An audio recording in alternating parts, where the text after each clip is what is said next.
Hey guys, 2022 தான் RRR கூட்டணியில் ராஜமௌலி, என்டிஆர், ராம் சரண் நடித்து ரீசெண்டாக RRR வந்திருக்குது. ஆனால் 1995லேயே RRR கூட்டணியில் KS ரவிக்குமார், ரஜினி, AR ரகுமான் கூட்டணியில் வெளியான படம் முத்து. முத்து படத்தை பற்றி உங்களை நிறைய பேத்துக்கு தெரியாத அன்னோன் ஃபேக்ட்ஸ் தான் நாம் இந்த வீடியோவில் பார்க்க போகிறோம். இந்த படத்தோடைய ஸ்டோரி ஒன்லைன். ஜமீன்தாருக்கு தெரியாத தொழிலாளியை மட்டும் காதலிக்கும் பெண் அதே பெண்ணை ஜமீன்தார் மற்றும் அவனது தொழிலாளியை அந்த பெண்ணை காதலிப்பதை சுற்றிய படம் நகர்கிறது. பின் என்ன நடந்தது என்பதை இந்த படத்தோடைய சுவாரஸ்யமான திரைக்கதை. 1995ஆம் ஆண்டு வெளியான இந்திய தமிழ் மொழி மசாலா திரைப்படமாக வெளிவந்தது முத்து. KS ரவிக்குமார் எழுதி இயக்கினார் மற்றும் கவிதாலயா புரொடக்ஷன்ஸ் தயாரித்தது. இந்த படத்துல ரஜினிகாந்த், மீனா, சரத்பாபு, ராதாரவி, செந்தில், வடிவேலு, ஜெயபாரதி, சுபஸ்ரீ, பொன்னம்பலம் மற்றும் இன்னும் பல பேர் இந்த படத்தில் நடிச்சிருக்கிறாங்க. இந்த படத்துக்கு பின்னணி இசை மற்றும் ஒளிப்பதிவு AR ரகுமான். 1994ஆம் ஆண்டு இது மலையாளத்தில் ரிலீஸ் ஆன தென்மாவின் கோமத்தோடைய ரீமேக். KS ரவிக்குமார் தனக்கான ஒரு படத்தை இயக்க வேண்டும் என்று ரஜினிகாந்த் ஆசைப்பட 1995ல் KS ரவிக்குமார் பெரிய குடும்பம் என்ற படத்துடைய வேலைகளை முடித்தவுடன் முத்து படத்திற்கு கமிட் ஆயிருக்கிறாரு. 1994ஆம் ஆண்டு மலையாள திரைப்படமான தென்மாவின் கோமத்துடைய ரீமேக் உரிமையை வாங்கிய பிறகு ரீமேக்கின் திரைக்கதையை உருவாக்குமாறு ரவிக்குமாரிடம் சொல்லியிருக்கிறாரு ரஜினி. ஆனால் அவர் KS ரவிக்குமாரை அந்த படத்தை பார்க்க விடலையாமா. இந்த படத்திற்கு ஆரம்பத்தில் தயாரிப்பாளர்கள் இல்லை. ரஜினிகாந்த் நிதி விஷயங்களை கவனித்துக் கொள்ள முன் வந்திருக்கிறாரு. ஆனால் KS ரவிக்குமார் மறுத்திருக்கிறாரு. KS ரவிக்குமார் உதவி இயக்குநர்களிடம் உதவியுடன் உட்லாண்ட்ஸ் ஹோட்டலில் திரைக்கதையை உருவாக்கியிருக்கிறாரு. பெரும்பாலும் தமிழ் பேசும் பார்வையாளர்களின் ரசனைக்கு ஏற்ற மாதிரி எழுதப்பட்டாலும் புதிய கதைக்களம் மற்றும் கதாபாத்திரங்களை சேர்க்கும் அதே வேளையில் ரீமேக் மூலம் மைய கருத்தை மட்டும் தக்க வைத்துக் கொண்டார் KS ரவிக்குமார். படத்துடைய ஒளிப்பதிவாளராக அசோக் ராஜன் பணியாற்றியிருக்கிறாரு. ஸ்கிரிப்டோடைய முக்கால்வாசியை முடித்த KS ரவிக்குமார் தென்மாவின் கோமத்தோடைய படத்தை பார்க்க அனுமதி பெற்றிருக்கிறாரு. எடுத்து வச்சிருந்த அவருடைய திரைக்கதைக்கு படத்தோடைய ஒற்றுமை இல்லாமல் இருந்தது. பிறகு கதாநாயகனுடைய ஜமீன்தார் தந்தை மற்றும் அவரை சுற்றி வரும் ஃப்ளாஷ்பேக் காட்சிகள், புதிய கதைகளை விவரங்கள் மற்றும் கதாபாத்திரங்கள் சேர்க்கப்பட்டன. ரஜினிகாந்த் 2 வேடங்களில் நடித்தார். முத்து மற்றும் அவருடைய பெயர் தெரியாத தந்தை. ரங்கநாயகி கேரக்டரில் முதல் தேர்வாக மீனாவாகவும் சுபஸ்ரீ பத்மினியாகவும் நடித்தவர். ரங்கநாயகி கேரக்டரும் பத்மினி கேரக்டரும் ஒப்பிடும்போது மீனாவுடைய காட்சி நேரம் குறைவாக தான் இருக்கும். முதலில் ராஜா மலைசிமனாக நடிக்க அரவிந்த் சாமியை அப்ரோச் பண்ணியிருக்கிறாங்க. ஆனால் அவரது கதாபாத்திரம் முத்துவை அறையும் காட்சியில் நடிக்க தயங்கினார். ரஜினியுடைய ரசிகரான அவர் அந்த நடிகரை அறைந்தால் அவரது ரசிகர்களுக்கு கோபம் வரும் அப்படிங்கிறதுனால நடிக்கலன்னு சொல்ல ஜெயராம் அந்த கதாபாத்திரத்திற்காக அப்ரோச் பண்ண. ஆனால் அதே காரணத்துக்காக அவரும் தயங்கியிருக்கிறாரு. காட்சியில் மாற்றங்கள் செய்ய ஜெயராம் பரிந்துரைத்தாலும் KS ரவிக்குமார் அதை செய்ய மறுத்து விட்டுருக்கிறாரு. கடைசியாக ரஜினியினுடைய ஆலோசனையின் பேரில் சரத்பாபு அந்த கதாபாத்திரத்திற்கு கமிட் ஆயிருக்கிறாரு. பல வருடங்கள் கழித்து ஜெயராம், நான் முத்துல ரஜினியை அறைந்திருந்தால் அவரது ரசிகர்கள் என்னை வெறுத்திருப்பார்கள் என இன்டர்வியூவில் பதிலளிச்சிருக்கிறாரு. வடிவேலும் ராதாரவியும் மலையாபதியாகவும் அம்பலத்தாராகவும் நடிச்சிருக்கிறாங்க. மலையாள ஒரிஜினலில் இல்லாத கதாபாத்திரங்கள் KS ரவிக்குமாரால் உருவாக்கப்பட்டது. எதிர்மறையான வேடங்களில் நடித்து களைப்படைந்ததனால முதலில் அம்பலத்தாராக நடிப்பதில் ராதாரவி ஆர்வம் காட்டவில்லை. ஆனால் ரஜினிகாந்த் கேட்டுக்கொண்டதுனால ஓகே சொல்லி கமிட் ஆயிருக்கிறாரு ராதாரவி. KS ரவிக்குமார் தமிழ் பேசும் மலையாளியாக ஒரு சிறப்பு தோற்றத்தில் நடிக்க வேண்டும் என்று ரஜினிகாந்த் விரும்பியிருக்கிறாரு.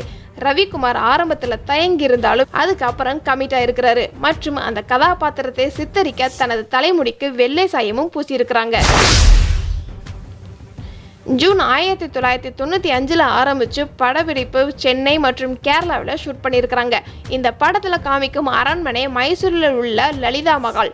இந்த திரைப்படத்தை தணிகாசலம் எடிட்டிங் செஞ்சிருக்கிறாரு. ஜூன் 1995ல் தொடங்கியது முதல் படப்பிடிப்பு மைசூரில் நடந்தது. ஒருவன் ஒருவன் என்ற அறிமுக பாடலை படமாக்கும் போது படத்துடைய படப்பிடிப்பு நடக்கும் ஒவ்வொரு இடத்துக்குமே 2 குதிரைகளே லாரி மூலம் படத்துடைய டீம் கொண்டு வந்திருக்கிறாங்க. பாடல் படப்பிடிப்பிற்கு 4-5 நாட்கள் ஒதுக்க KS ரவிக்குமார் வேண்டாம்னு சொல்ல அதற்கு பதிலாக அவர் நாங்கள் படமாக்கிய எல்லா இடங்களிலுமே ஒவ்வொரு நாளும் சுமார் 20-30 நிமிடங்கள் பயன்படுத்தியிருக்கிறாங்க. ஹீரோவுடைய இன்ட்ரோ சாங் மிகவும் வண்ணமயமான அறிமுக பாடலாக வந்தது. பாடலுடைய ஆரம்ப காட்சிகளை படமாக்கிய பிறகு 5000க்கும் மேற்பட்ட மக்கள் கூட்டத்தை உள்ளடக்கிய கிளைமாக்ஸ் காட்சிகளையும் படக்குழு எடுத்தது.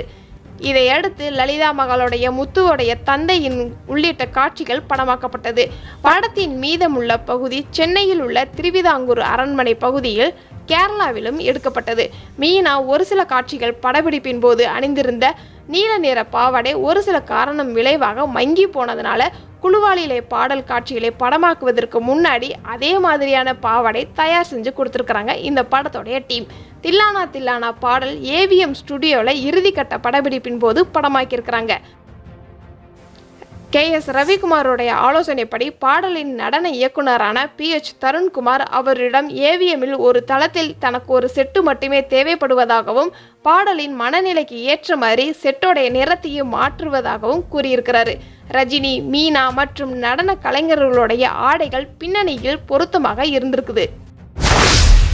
வெள்ளி விழா ஹிட்டானது. சிறந்த நடிகருக்கான தமிழ்நாடு மாநில திரைப்பட விருது மற்றும் சினிமா எக்ஸ்பிரஸ் விருது உட்பட பல்வேறு விருதுகளையும் தனது நடிப்பிற்காக ரஜினிகாந்த் வாங்கியிருக்கிறாரு. இந்த படம் 2004 கன்னடத்தில் சாகுகாரா என்ற பெயர்லையுமே ரீமேக் செஞ்சிருக்கிறாங்க. முத்து என்று பெயர் வைக்கிறதுக்கு முன்னாடி இந்த திரைப்படத்திற்கு முதலில் வேலன் என்ற பெயர் வச்சிருக்கிறாங்க. ஒரு சில காரணத்தினால முத்துன்னு பேர் மாற்றிருக்கிறாங்க.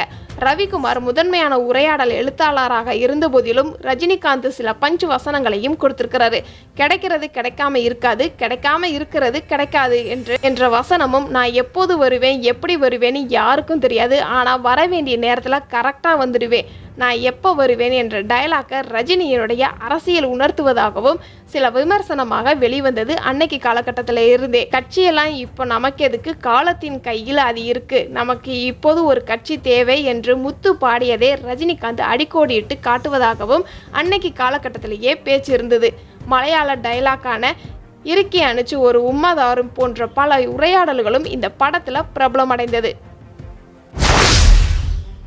AR ரகுமான், ரஜினிகாந்த் மற்றும் KS ரவிக்குமார் ஆகியோர் இணைந்து பணியாற்றிய முதல் படமும் இதுதான்.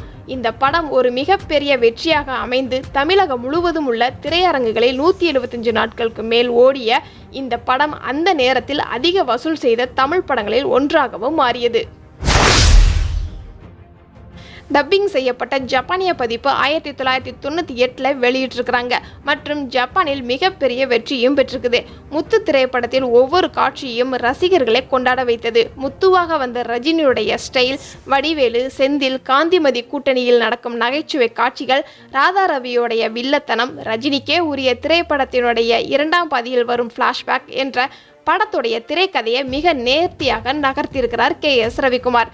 வில்லன் கூட்டத்தில் இருந்து மீனாவை காப்பாற்றிய குதிரை வண்டியில் ஏற்றி கொண்டு பள்ளத்தாக்கை தாவி குதிக்கும் காட்சி லாஜிக்கிற்கும் சற்றும் பொருந்தாமல் இருந்தாலும் அங்கு ரஜினி என்ற மனிதனுடைய மந்திரமும் KS ரவிக்குமாருடைய திரைமொழியும் அந்த லாஜிக் மீறலை பற்றி கொஞ்சமும் சிந்திக்க விடாமல் திரையரங்குகளை கொண்டாட்ட களமாக்கியது. இன்று இரவு 10 மணி அளவில் தோட்டத்தில் என்னை சந்திக்கவும் தீபாவளி பரிசு காத்து கொண்டிருக்கிறது என்ற வசனத்தில் தொடங்கும் 8 நிமிட நகைச்சுவை காட்சிகள் இன்றும் தமிழகத்தில் ட்ரெண்டிங் தான். வடிவேலும் செந்திலும் படத்தில் காட்டிய ஒவ்வொரு முக பாவனையும் இன்றைக்கும் மீம் டெம்ப்ளேட்டாக வலம் வருது. படத்துடைய தொடக்கத்தில் ரஜினி தனக்கே உரிய பாடலோடு குதிரை வண்டியில் ஒருவன் ஒருவன் முதலாளி என்று கொடுத்த மரணமாஸ் என்ட்ரியில் தொடங்கி விடுகதையா இந்த வாழ்க்கை என்று கண் கலங்கி அளவைக்கும் வரை ரகுமானுடைய இசை நம்மை கதையின் உணர்வோடும் நகர்த்தி செல்வதாக இருக்கும். குழுவாளிலே தில்லானா தில்லானா என்று டூயட் பாடல்களில் மீனா நடனத்தில் கலக்கியிருப்பார். ராதாரவி, ஜெயபாரதி, சரத்பாபு என ஒவ்வொருவரும் தங்களுக்கே உரிய முத்திரை நடிப்பால் ஒவ்வொரு காட்சியிலும் ஸ்கோர் செஞ்சிருக்கிறாங்க. கொடைவள்ளல் ஜமீனாக இருந்து துறவு பூண்ட தத்துவ ஞானியாக மாறும் அப்பா கதாபாத்திரத்தில் ரஜினி காட்டிய நடிப்பு சிலிர்ப்பு. படத்துடைய ஆரம்பம் முதல் இறுதி வரை சீரான வேகத்தில் நகரும் திரைக்கதைகளுடைய நகைச்சுவை, சென்டிமெண்ட், ஆக்ரோஷ காட்சிகள் மற்றும் கமர்ஷியல் ஃபார்முலாவையே ரஜினிக்கே உரிய பஞ்சு வசனங்களையும் சரியாக பயன்படுத்தியிருப்பார் இயக்குனர் KS ரவிக்குமார். ஒருவன் ஒருவன் முதலாளி, குழுவாளிலே முத்து வந்தலோ, தில்லானா தில்லானா, கொக்கு சைவ கொக்கு முதலான பாடல்கள் மிகப்பெரிய வரவேற்பையும் பெற்றுத்தந்தது. இது தெலுங்கில் அதே தலைப்பில் டப்பிங் செய்யப்பட்டது. இது இந்தி மொழியில் முத்து மகாராஜா என்றும் அழைக்கப்பட்டது. திரைப்படத்தை வசீகரமாக்குவது தூய்மையான எளிமையான நகைச்சுவை, நடனங்கள், பஞ்சு வசனங்கள், சண்டையின் அளவுகள், மேலும் ஒரு வைரமுத்து பாடல் வரிகள் மூலமாக கன்வே பண்ண விதம் அருமை. மேலும் உரையாடல் மற்றும் பாடல்களில் சில அரசியல் அடித்தளங்களை படம் மூலம் சொல்லப்பட்ட விதம் கைத்தட்ட வைத்தது. வைரமுத்து பாடல் வரிகள் மூலம் கன்வே பண்ணின விதம் அருமை. இப்போதைக்கு தமக்கு அரசியல் ஐடியாலாம் இல்லை என்று சொல்வதற்கு கவிதாலயா மேடையில் ரஜினி முத்து படத்தில் வசனங்களை விட பாடல்களிலும் மிக அழுத்தமாக இதை சொல்லியிருப்பாரு. முத்து படம் தமிழ்நாட்டில் வெளியாகி 3 ஆண்டுகளுக்கு பிறகு ஜப்பானில் திரையிடப்பட்டது. ஜப்பானிய மொழி சப்டைட்டிலுடன் டான்சிங் மகாராஜா என்று பெயரில் ரிலீஸ் ஆகியது. இந்த படம் ஜப்பானியர்களை வெகுவாக கவர்ந்தது. குறிப்பாக ரஜினியுடைய நடனங்களையும் அவர்களை வெகுவாக ரசித்தார்கள். ஜப்பானில் முத்து 23 வாரங்கள் ஓடி வரலாறும் படைத்தது. வெளிநாட்டில் இவ்வளவு அதிக நாள் ஓடிய தமிழ் படம் இதுதான். இப்போதும் ஜப்பானில் பெரிய ரசிகர் கூட்டத்தையும் பெற்றிருக்கிறார் ரஜினி.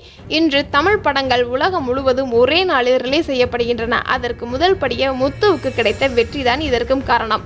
இந்த வீடியோ உங்களுக்கு பிடிச்சிருந்துச்சுன்னா லைக் அண்ட் ஷேர் பண்ணுங்க. இந்த மாதிரி மூவியோடைய அன்னோன் ஃபேக்ட்ஸ் நீங்க இன்னும் தெரிஞ்சுக்கணும் அப்படின்னா நம்மளோட சேனலை சப்ஸ்கிரைப் பண்ணி அதுக்கு பக்கத்தில் இருக்கிற பெல் ஐக்கானையும் கிளிக் பண்ணுங்க. டாடா பாய்.